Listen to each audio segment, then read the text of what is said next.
turn the cutlery with your left hand, peel with your right. Aha. Aha. Well done. Aha. Tuck it onto your plate and hope you never have to see such an ugly thing again. What's funny is I'm almost blanking on I almost give an explanation that's not our mission so often.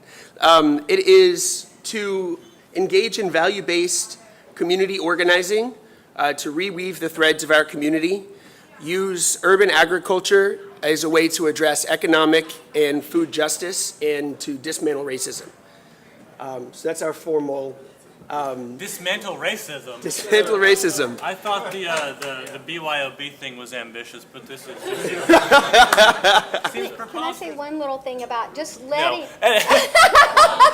But I think that slowing down really means taking a minute to let your environment affect you, and that is what's preserving so many of these original or these heritage breeds is about, is letting yourself actually taste the difference in a bunch of different apples. We think apple, but if we take apple away and we let the actual fruit in our hands affect us, and that's why I think that kind of top-down analytical thinking can really kill our experience of life.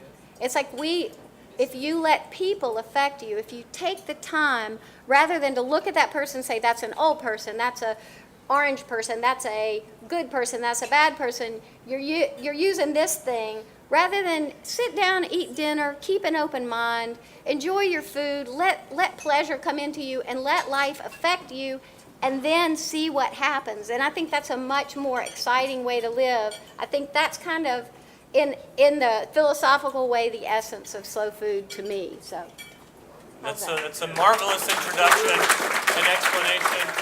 The population is African American, and minorities, low socioeconomic status, are heavily impacted by fast food culture and the health issues that come with it.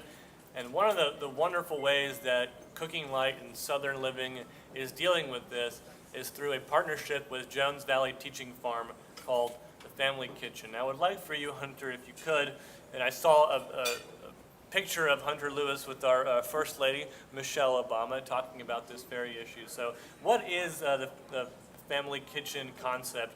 How did it start with the relationship with Cooking Light and Southern Living, and what impact has it had?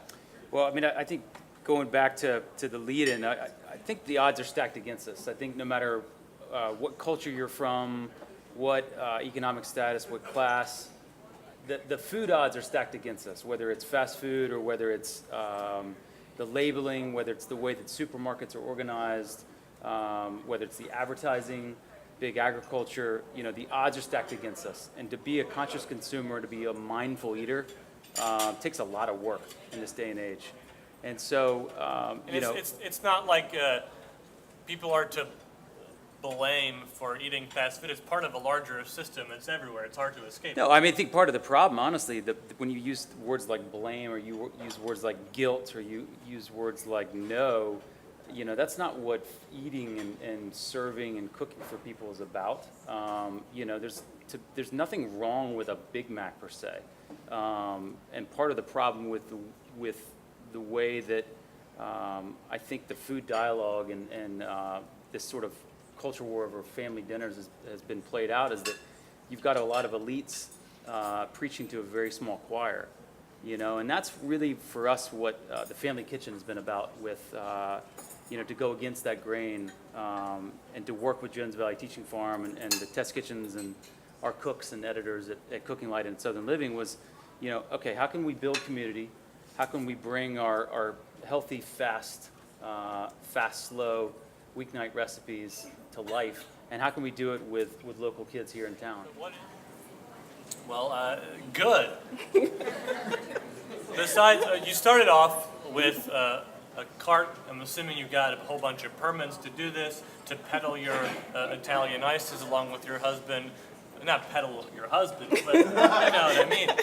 Which in the future will hopefully facilitate conversations like this, so that folks in different sectors of the food community, the food scene, quote unquote, can all talk to each other and find a way to come up with programs and ideas and movements which are mutually beneficial. So distribution in Magic City Grown, for example, can just be as simple as having a conversation.